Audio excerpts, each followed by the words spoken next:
Love shapes who you are in many ways. Its presence or absence in our youth impacts our adulthood, which impacts our future generations. The cycle has to be restarted somewhere. Hani Salim.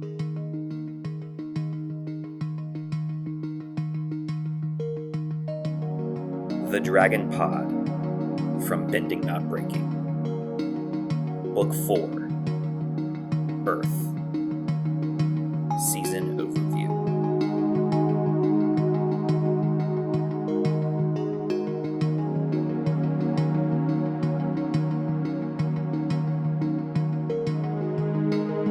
Welcome back to another episode of The Dragon Pod. This episode is particularly special because of our guests today. But before I introduce who our guests are, I just want to express my gratitude to everyone who's been listening to the show so far. We have been able to interview all these incredible guests this season because of you and because of our patrons who have supported us. And I just want to express my gratitude and share how thankful I am that we get to continue having these incredible conversations to change the world one podcast at a time. And that's our goal. And to be honest, we really want to continue making these. We're getting to a point where it would be really helpful to have a few more patrons supporting us. And so if that is within your capacity, we definitely ask you to do so. You can find us at BNB_pod. And we have all kinds of perks for our patrons. We ask that you just check those out and let us know if there are perks that you would like to see. We can probably accommodate and make that happen. So we would love your support. We'd love for you to share and tell a friend about the podcast. And just know that that kind of support is what has gotten us to this point today. And we ask if you are able to support us now. And with that in mind, we are going to dive right into introducing our guests. Our guests are the Justin Richmond and Aaron Ehasz. They are both dads, they're both creatives, they are co-founders of Wonderstorm and co-creators of one of the best animated series airing right now, The Dragon Prince. So I hope you'll join me in welcoming Aaron and Justin. We have an incredible conversation coming for you today. So without further ado, let's dive right in.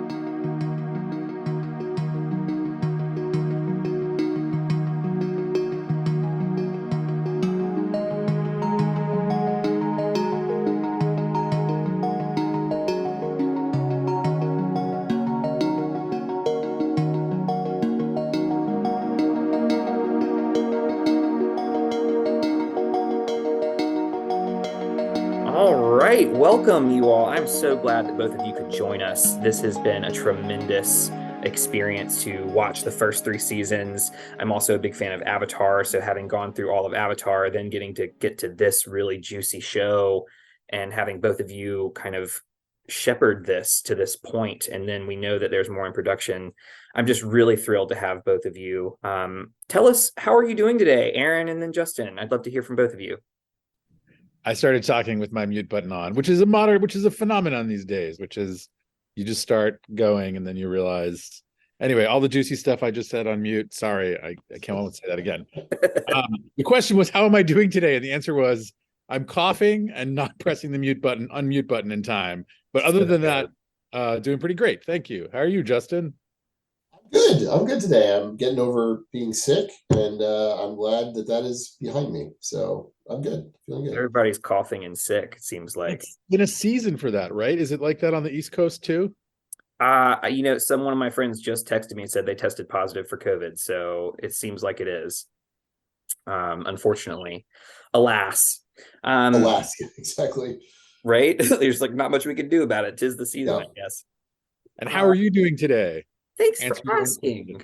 Yeah, I'm really well. I had a chance. We recorded our episode 4 of the podcast for this season. So we talked about that episode today earlier with Michal, which is really exciting. And then now I get a chance to talk to both of you, and I'm really. Who did you say you spoke to earlier? Michal.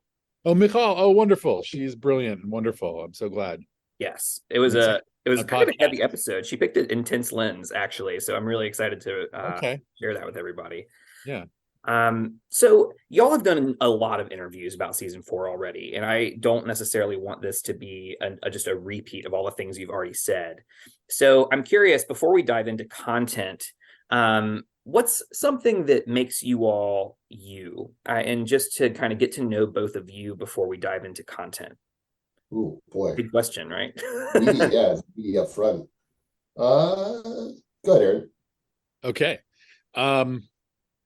What makes me me? I care a lot about people and their feelings, and I care about my family, and it's important to me to be a dad. I will tell a quick story, which is that many years ago I had life or death surgery, and I was out for almost a full day, and I actually died for about 17 minutes.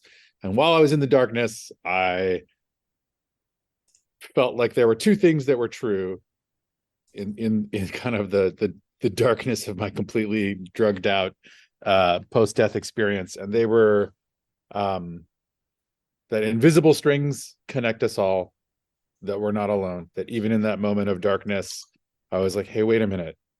We are all connected. We are really connected by invisible strings.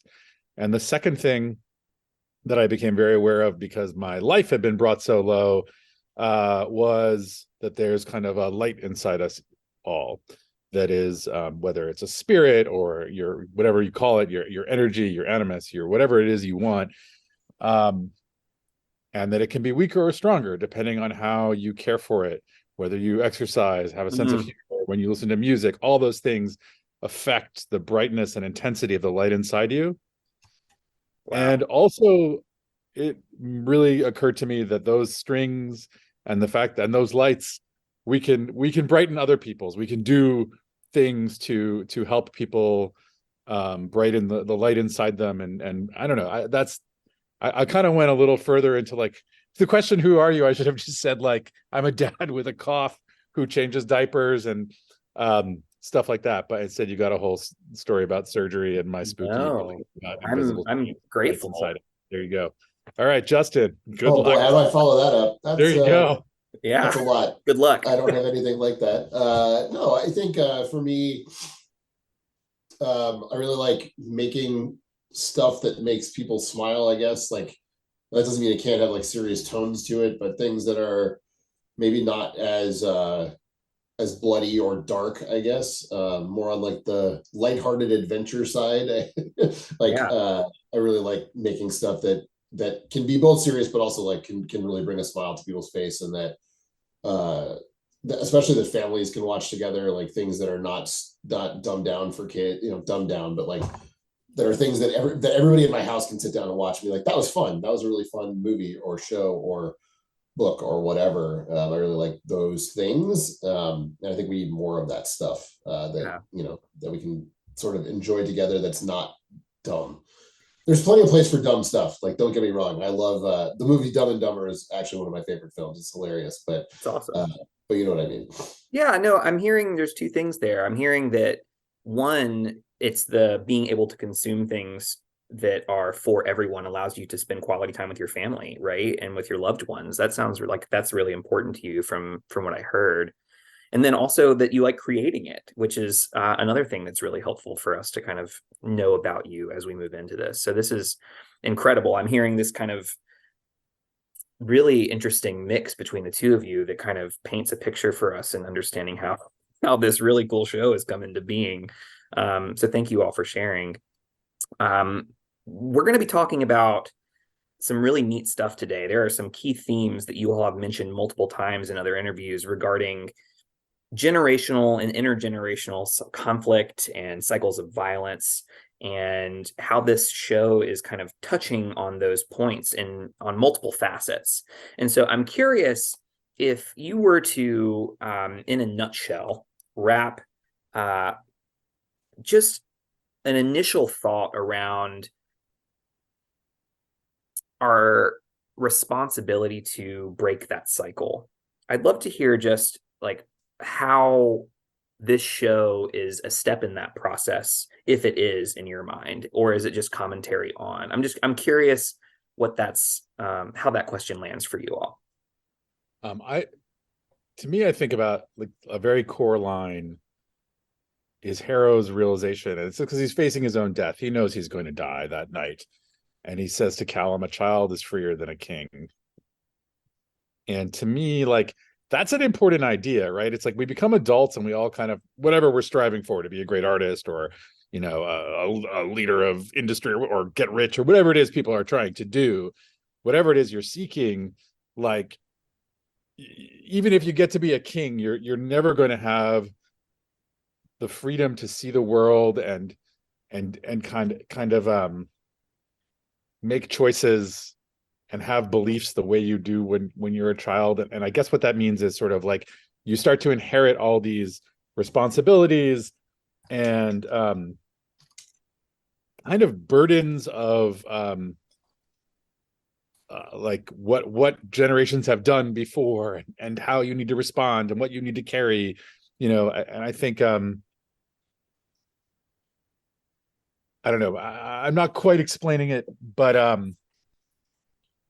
how do you get past that, right? How do you go like, okay, well, I'm part of this people or this group who were wronged by this group and had this exchange, and it's not that history doesn't matter, because history very much does matter, but how do you find a way forward with people who were children and are children and the next generation of children, so that something really bright can be built, hopefully, that isn't necessarily being distorted by the mistakes and kind of traumas of the past. I don't know. And so it's not simple. It's not just a matter of ignoring it and moving forward. I mean, and that's some of what season 4 starts to get into, which is like, you can't just ignore it, right? Like, I denied something that was undeniable. Ezra's speech is all about that. It's like, you can't just say, hey, I'm into hope and peace and let's do that. Everybody is. But also there are a lot of people carrying anger and wrongs and injustices, and you have to figure out how to move forward somehow in love, while also recognizing all that's happened. I don't know. Yeah, no, what that reminds me of, honestly, is the story that you brought up about these strings that are connecting everyone, frankly. It's this idea that changing these things doesn't happen in a silo and on your own. In fact, it has to happen in community, right? This has to happen in relationship to the people we're with, whether it be intergenerationally, but also just interpersonally within the people that we're constantly working with. And so I'm just noticing in the way that you're addressing that is that it requires that we pay attention to those strings, so to speak. That's really wonderful. Justin, I'm curious, what are your thoughts on this? And feel free to. Yeah, I mean, I think we see it in a similar way. I think, I mean, hopefully, in the best possible case, a young person sees it and sees something in their life that has echoes of this, and then tries to confront it or change it or make a better decision to get out of whatever situation that they've been clearly living with for a long time, right? Like that'd be great. Right? If we can even shine a little light on a problem that someone else can then take and use in some interesting way, like in their life, or even just thinking about it, you know, even if it doesn't result in a direct change in their life, but it's something that they think about and they talk about or carry that forward with them. I think that's, that would be amazing, right? That's a huge thing. But if it's just a commentary and people look at it as a commentary, that's fine too. But well, and honestly, it's a matter of approach too, right? If people are watching it just to watch it for commentary, then so be it. But if people, like, the purpose of this podcast is to kind of use this as a way to, even as we escape to the world of the Dragon Prince, right? We are learning how to better live in our own world. I mean, I think there's always that idea that, like, maybe it doesn't even occur to you. You watch it when you're 10. Yeah. You don't even think about it. And then, 20 years later or something, it pops in your head and you're like, oh, maybe I should go back and watch that again. Maybe, maybe I should think about that more. That would be fantastic. Yeah, absolutely. Well, due to our short time together, what I would love to do is move past our 30-second recaps. I know that everybody was really hoping for that, but instead, I want to go straight into our primal source segment, which is essentially, I'd love to hear from both of you. What was the most meaningful moment in the making of this season for you? And that can be take that any way you want, whether it's the writing, whether it was in the showing. I'm just curious, for both of you, what was a really meaningful moment specifically for this season?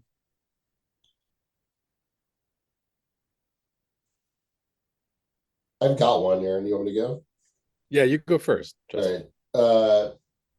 I think for me, I get, it was it was getting to do it at all. It wasn't even, I mean, it wasn't like there's a lot of great stuff about making season 4. Like there's a lot of hard stuff and tricky things and things to work out. But like the fact that the fans liked it enough that they watched it more. Yeah. They watched season 3 more than they watched season 2, which then let Netflix know that it was a good enough show to keep going. That's huge. I mean, like it's very rare that you get to keep making stuff that you like making. Yeah. And so, I guess the moment that we got to announce we were making not just one more season, but Yes. 4, at Comic-Con, which was like literally when the deal was getting done. Like we were like announcing it basically as the like paperwork was being signed. And so like I think that whole sequence of events I'm very thankful for. It was like it was awesome. I mean, it was a great feeling, and it was a terrible time, right? It was COVID. Everything sucked. We were all working from home. We're recording this video we were recording a video on Zoom just like this for Comic-Con, and like we weren't going to be able to get together, and we hadn't seen each other in months, and and there was no hope of vaccine or anything, and so like having that one moment of like really pure joy was, I don't know, it was pretty special. Yeah, no, I love that. Thank you for sharing. Aaron, how about you? There are a lot of moments that mean a lot. I'm going to say that actually it was a conversation with 2 of the voice actors, with Jason and Raquel, that was before we were greenlit. In fact, it was before even season 3 came out. We had started thinking about season 4. I think we were at some anime convention in Atlanta in 2019. And Justin, I don't know if you remember this, but we pitched to them, to Raquel and Jason, the scene of Viren in particular, I think, having the panic attack and watching the sunset and kind of saying, maybe I shouldn't do this, Claudia, and kind of talking through, like, do I really want to chase everything for 30 days and make this our plot, or maybe like I'm finally at this point where I should just take a deep breath and try to live and be myself, accept myself, enjoy my time with you, like explore Zadia, have experiences, and just peace out, right? And like, it was first of all the conversation of Viren being able to have that moment, and then Claudia responding, really moved, like tearing up, but then slapping him. She's like, "No, I'm taking us on this journey. We are saving your life. I am determined. I am strong. I'm powerful." And the conversation I remember with Raquel and Jason, it was just both showed such a depth as artists, like approaching these characters, and how Claudia could grow into this power and this change, and how Viren could start to explore this vulnerability and this softness. And we knew it was there from previous seasons, but that conversation in Atlanta about a very early scene in season 4, for me, opened up all the possibilities for their characters that Justin and I started to work on and push through, that are coming in season 5 and 6 and and so forth. So but yeah, so that moment of time with our voice actors was just an inspiring and eye-opening. I mean, that's really just incredible. And Jason and Raquel have been on the podcast at this point, and Raquel was actually on for the episode with the slap. And talking about that with her was fascinating. We got into it. So I hope that people who are listening now will give that episode a listen, because there was a lot that we unpacked. And I could hear how much she was in Claudia's head. It was phenomenal to just witness the artistry that was there. So I love hearing about that, especially from that perspective. Wow. That was really wonderful. I'm just like, a part of me wants to just continue to lean on those conversations, but alas, we're going to push forward into our kind of the bulk of our conversation, which is this idea of the long view. We're not doing any in-depth or episode work. Instead, we're kind of thinking about the season as a whole and even the series as a whole, but kind of focusing on the season here as kind of a pivot for what's coming. And, you know, again, mentioning this idea that the premise of the show is that we're trying to learn from the Dragon Prince about how to do better in our own reality. So with that in mind, I'd love to kind of think about some moments in this season that offer us insight into how we might better address our own intergenerational conflict. And so I'm kind of going to pass this to you all and ask, are there moments that come to mind in this season that you all would lift up as a way to kind of gain insight about how to grapple with intergenerational conflict? Big question. I mean, I'll give the easy answer, which is I think Ezran's speech at the end of 403, which is the episode with the Dragon Queen's visit and everything that's happening. We mentioned it before, but I think that was something that when Justin and I were talking was really important to be like, hey, like, we don't have the answer here. We just understand the problem, right? It's somehow you have to be able to hold pain and love in your heart at the same time, right? It's this idea that it's like, you can't just be the hopeful idealist. I think about like Katara back in Avatar or whatever. And it's like characters, Ezran is a little bit of like Aang or Katara. He's very optimistic, very positive. He's very, and as he's growing and maturing, his ideals are being tested. His optimism is being tested. And what I think is beautiful is like, he's saying like, okay, well, I've got to find a way to like carry it and learn and grow and take in the trauma, but not let it totally change me, right? Still find that hope, that optimism. Like how can they not be alternatives? It's almost Hegelian, right? Hegel had all these kind of ideas of things that were like thesis and antithesis, that were opposites that can't coexist, and then somehow synthesis they do. And in the synthesis, that's where history progresses. That's where something changes, something evolves. And there's something to that here. I don't know. So that's I guess the moment that I think about. It's sort of, again, being able to. Well, one of the things I really appreciate about this moment too is I like exactly what you said, is that we understand the problem, we don't understand the answer. I think part of what this is realizing that we can never be certain about how to proceed. But what we can do is lean into this idea that cultivating awareness is something that's going to be helpful in dealing with intergenerational conflict. If we are moving through our lives without realizing that we are affected by this, like Ezran tries to do, right? He tries like, no, everything will be fine. It'll be fine. It'll be fine. And then it finally reaches this point where he says, no, I'm angry. And it has to come to the point where there is a conscious understanding of what's going on. And then only then can you grapple with it. And I think that's what we see, which is really beautiful. And I think the way that you said that was really helpful. It's funny. I'll also, if I can add, because I know you've talked about Avatar a lot on this podcast. I'm kind of just connecting it with Avatar in a way that I hadn't before. And I will tell you, I know there's some different kind of rumors out there about, season 3 / imaginary season 4 of Avatar. And the truth is we had been asked to think about it by some of the executives, even though Brian and Mike weren't necessarily on board all the time. And one of the things I really wanted to do in a season 4 was for Aang having faced the Fire Lord, and it's kind of, in a way, it's like too easy, that it's just like, I took away his bending. Here we go. Yeah. I just absorbed his powers, and now he can't do anything. Well, one of the ideas I really wanted to bring into season 4 was, how does Aang carry this? He's carrying a part of this really dark spirit, this really heavy, dark thing that he took on himself. He took into himself to protect the world, to help the world, right? Well, now he has to carry that.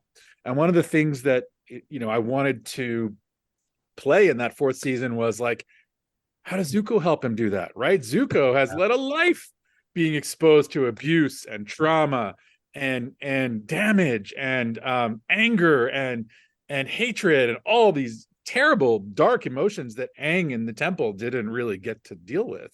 And so who better to support Aang and help him learn to carry those things and still be the Avatar than Zuko?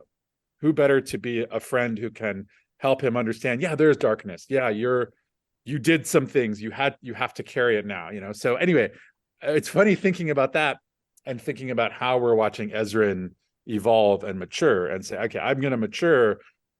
I'm going to learn the realities and the complexities of the world and understand what's happened. And I'm still going to find hope. I'm still going to find an optimism there and a way to change things for the better. Anyway, just connecting those. So I'll hand it off. It's super beautiful. And it begs the question, like, Ezrin is doing this and he's experienced a lot of hardship, to be fair. And yet this idea that Aang would have had Zuko, right? Who are these people that are going to be that connection for Ezrin, right? And who are going to be the people that can walk him through despite not having, a scar on his literal face. But, that's conjecture at this point. But Justin, I do want to pass this to you. I'm curious, what is a moment, and you can either continue this thread with Ezrin's speech or go somewhere else, but what is a moment for you that kind of offers insight into how we might better address this intergenerational conflict? I mean, yeah, I guess on a different level or I think the Janai Kareem stuff is really interesting. It's not sort of, I guess the one moment I would look at is like fascinating. Kareem is sure that his sister is going to back down and that he's going to not have to fight with her, and she doesn't. And she puts her foot down and basically says enough is enough, and I'm not going to put up with this anymore. And so it's a different kind of intergenerational conflict. Like it definitely represents two different ways of thinking, but it's also in the same family. So I think that's really interesting, which is lots of people deal with in real life, right? Is I disagree with my parents, or I disagree with my grandparents, or they have a line of thinking. And what I like about Kareem is that, like, at least at first, you can sort of follow where he's coming from. Absolutely. He's not wrong. I mean, there are certainly things that I disagree with what Kareem is saying, but he's not wrong either. And so, and I don't like his outcome. I don't like where he's going, which is very much like, let's close the borders. Let's make Sunfire Elves, be their own people again. But he's worried about the right thing, which is like, are we going to lose ourselves if we open up like this? And I think that's an interesting conversation. Like, now, obviously, like, if you look at like modern immigration, like, that's not true, right? Like, there are plenty of cases where people's entire cultures just get carried with them to new places, and there's a new version of it that's different and cool and still honors whatever came before, but has become its own thing. So I think that whole scene or set of plot lines, I guess, I think is really interesting to look at in terms of 2 points of view that I think people will actually see in the real world. They can map it onto their own lives. So I think fighting with magic is one way to solve it. But, Justin, I want to ask you something about that. Yeah. Kareem says she's not going to fight. She's going to throw in the towel. She's going to forfeit. She's going to walk away. Yeah. Don't worry. There won't even be a duel. Who knows my sister better than I do? Right. All right. What happened? Why is he wrong? Why does he miss the mark? Why does he miss here? What happened? I think it is. I mean, we've talked about this a bunch, but I think it's I think it's Amaya is what happened. I think it is 100%. With, if not for Amaya, she would have backed down. He knows her, but who knows her better than he does? Amaya does. Right. Amaya's changed. Oh, she's changed. Amaya, she has changed. And that's beautiful. I think that's so beautiful. Yeah. Yeah. I mean, I have friends who have changed their point of view because of, like, for example, a college roommate, right? Someone who they did not necessarily know they were going to run into, they became friends through a set of circumstances that was beyond their control, and then they affect each other in a meaningful way, right? Where it's like, oh, I come from a very conservative household, and this person's like a bohemian artist, and they end up being best friends, and they may not see eye to eye on everything, but they definitely change each other's point of view. I think that's interesting. You can't have your cake and eat it too. 2 cakes. Maya says 2 cakes, man. Yeah. Love it. Outside the box. So my field of research my field of research is trauma. So I do a lot of work with trauma, but I also have been doing a lot of work on the development of personhood and how personhood becomes. And one of the things that I've been realizing is that who we are as people is very much determined by who we spend our time with, right? And this idea that Janai has changed and become someone entirely new because of Amaya very much tracks with this research. Who we spend our time with changes us in a way that our literal physical selves change on an atomic level, but also we are changing our ideas. We are leaning into different ideas and values based off of the people that we care about and we spend our time with.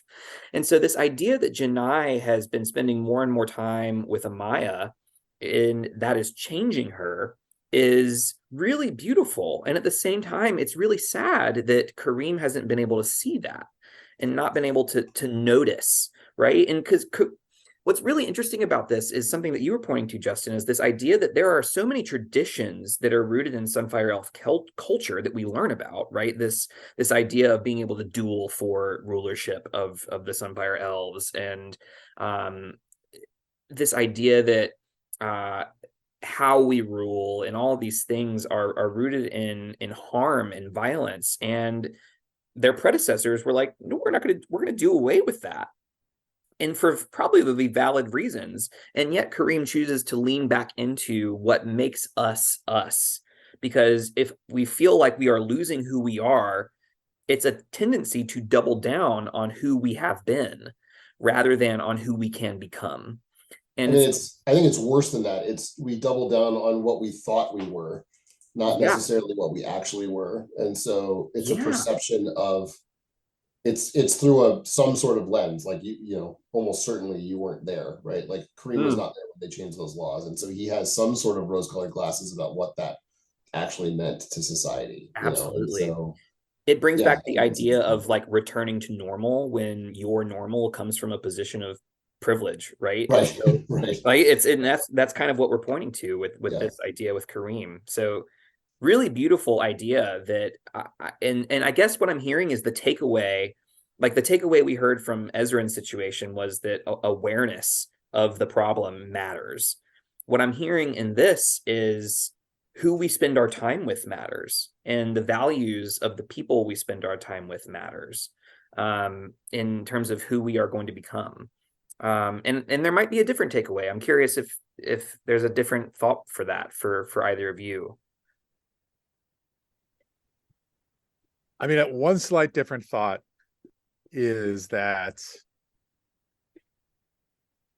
I think when the folks from different cultures, humans and elves and wherever, are coming together, there's potential for conflict. There's what happens with, Lucia and the elf who's mourning his mother. But there's also tremendous potential for learning and growth, when you're experiencing someone who has a different background and you're listening and you're open and you're sharing.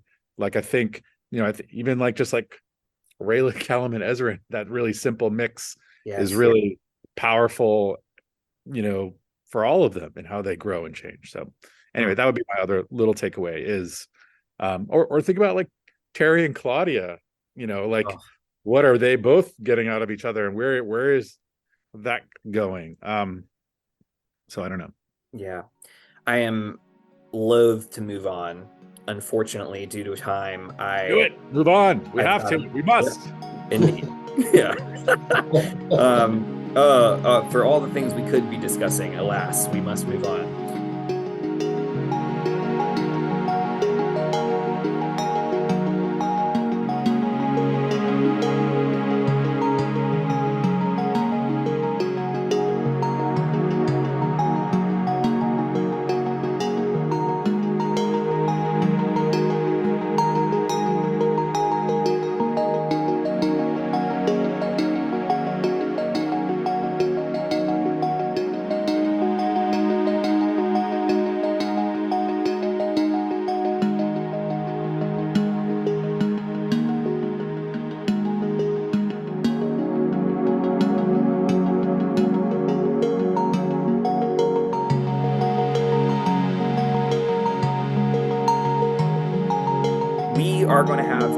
segments here. The Lens MVP. And so this is where I'm going to ask you all to nominate a character in this season in particular that grapples with intergenerational conflict and cycles of violence. And they can receive this award for better or worse. So somebody that is completely dismantling this to the best of their ability and is really great at handling it. And on the other hand, really bad at it and being handled by it. So either one, either spectrum, so to speak. So I'm curious, who would you all like to nominate for the Lens MVP for this season? I mean, who would you nominate? Maybe you can nominate and we can choose the winner. I don't know. Who's on your short list? Oh, this is going to go to Twitter. So okay. Really? We're going to have 3 votes and people are going to vote who they agree with. I mean, here's the thing. Like, Ezrin is sort of vocalizing a lot of it in this season. Yeah. For sure. I still think of Rayla deeply as the MVP from the first minutes of the series. The fact that she had a job, she was an assassin carrying duty from Zadia. The king of the dragons was killed by humans. The egg was destroyed, and she had a job to do, and she was there. She's carrying this duty based on this intergenerational thing being handed to her. Here you go, here you go, here you go. Human in the mix, spots them, chases him down. There he is. Her duty, based on everything that's happened in history, she has to kill this person. But she looks him in the eye, and she sees fear, and she sees humanity. She sees something the same as her. She can't do it, and she hesitates, and she doesn't push forward the trauma. She lets this guy go. That's it. That was the ripple, right? That started everything in motion. It messed everything up, right? Like, but it gave the chance for her to meet Callum and Ezrin, who also had a chance to rethink things and all that. So I always think back to that moment and Rayla and that fact that, like, again, it's like she's a child. She hadn't hardened to the point of being able to just force it through, right? But that moment of empathy we always think of as like the thing that started the whole thing, you know? Yeah. So I give her MVP going back, but I know that's not season 4, so that messes up your vote. You know what? I'd say Viren. I'm gonna allow it. Yeah. Okay. Yeah. Viren's on the list. Yeah. Justin, how about you? Viren's in the heart of it for me. It might be there we go. Viren's in the heart of it also, right? Like he's done so much damage. You're going to give him. Are you giving him the opposite of MVP? Which one are you doing? I am giving him the opposite of MVP. Okay. That not in a good way. Sorry, I thought we were going both ways here. Yeah, it's full ways, both spectrums. The negative MVP in that, I think he had a moment where he could have walked away, regardless of what Claudia said, and he did not, and he chose to enter back into that life, and so we got both ends of the spectrum here. Yeah, exactly. This is incredible. Yeah. Wow. I am really excited for people to vote on this one. I can't wait to hear what people say on Twitter, y'all. BNB_pod if you are curious and want to follow that track. I'm going to throw one more out there. We got to do it, which is and I'm going to the wrong season, but like you have to give credit for someone who can go into themselves, who can hurt, even if it's not world changing. Changing yourself can be really hard. Looking at who you are, what's affected you, what's come down, and like, even though, like, I mean, can you imagine you this is your dad and your sister and you have to turn your back on them? Like, it's identity. You're giving up your identity, but to at least say, oh, this is the person I want to be, right? It's so personal, but that's the first step. Talking about that with Jesse was an incredible moment. So thank you for lifting that up too. All right, y'all, you heard it. 3 votes. You're gonna have to vote between these 3. Sorry. And so I'm really excited. Rather than me inputting, I'm going to go straight to gratitude to make sure we are respecting people's time and ask, who are you grateful for? We've talked about the MVP for doing things, but this can go from the most minor character to your favorite character. But regardless, who are you thankful for in this season and why? Oh boy. It's a big question, right? It's my favorite. While y'all are thinking, how about this? I'll share.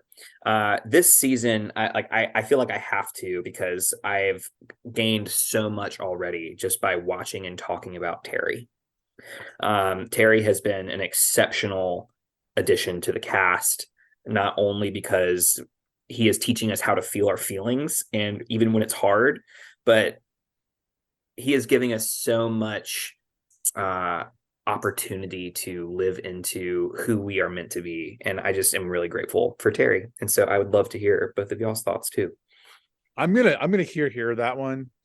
I love Terry. I think Terry is hilarious and brilliant and strong and has a point of view that, like, when Justin and I have talked about Terry, we've often talked about him as kind of an Earthblood elf version of like Uncle Iroh in his relationship with Claudia in some ways. In a way, right? yeah. And I don't know, there's we've been so lucky. Ben Collins has just done a phenomenal job bringing this character to life. We've said it before, I mentioned Jason and Raquel, who are just like phenomenal, and they're already giants on the show. Their presence is so powerful. Ben steps right in, is an equal, is a peer, is performing at their level, creates and shapes the dynamic with them. He's incredible. And but yeah, the character, I mean, and he's complicated. People have picked up on the fact that, like, yes, helps elves, hates elves or whatever. Why is she with Terry? Well, Terry seems so good, like he has a moral compass. Why does he put up with dark magic? Well, people are complicated. They see something in each other, possibly beyond what's obvious, right? I mean, like, Claudia may have all these thoughts about history and elves and whatever, but that doesn't mean she didn't fall in love with Terry when she met him, and vice versa, right? Like, he may have misgivings about some of the things she does. He says he has misgivings in the end of season 4, and expresses it, and it changes how she acts. Will it change her and shape her, over time? Will she, totally change paths, or will he be compromised in some way? I don't know. We have to see how their relationship plays out. But yeah, absolutely. Very grateful for Terry. Very grateful for Ben. Oh, I just want to keep talking. Justin, who are you grateful for? Pretty quick. Mine's a little more goofy. I really love Chert and Terabim, the guys who guard the doors. Yes. No, I love it. It's a pretty heavy season, and those guys are hilarious. And I just they killed it in the booth, and they were very, very funny. And they're also not human. Like, they're a different kind of creature that we've never seen before. So they're like weirdly Zadian. Anyway, I just love those guys. I think they're great, and they're very funny, and their humor is rightly needed right there in a very set of like very crazy circumstances. So I'm gonna go with Chert and Terabim. Yeah, I mean, make a choice: Chert or Terbium. Come on. Chert. Oh, really? Wow. Forcing the vote. Dang. Incredible. Hard choice for Chert. Yeah. Incredible. Well, Chert for president. Y'all have been incredibly generous with your time. Thank you so much. I know we're already a few minutes over. Thank you for being a part of this. Thank you, Ben. We love your podcast. Your conversations with our cast and crew are always insightful, you're really great at bringing out beautiful thoughts from people, and really, I'm just really impressed, and we really enjoy your podcast. We're thankful. Thank you. Thank you. Well, if people want to find you and you want to be found, how would you like them to find you? I'm on Twitter at Wild Speculation. You're not going to tell them what coffee shop we hang out I'm not going to tell you what coffee shop I enjoy. I'm on Twitter, and then the official Dragon Prince is on Twitter and Instagram and all the other places that you would think we would exist. Fabulous. And then Twitter, I guess, at Aaron Ehasz on Twitter, right? I'm out there. All right. You're out there. That's right. Fabulous. And then, of course, everyone, you can find us on BNB_pod on all the things, especially on Patreon. We love Patreon. Thank you so much, both of you. Again, I'm really grateful for our time. And until next time, everyone, be well and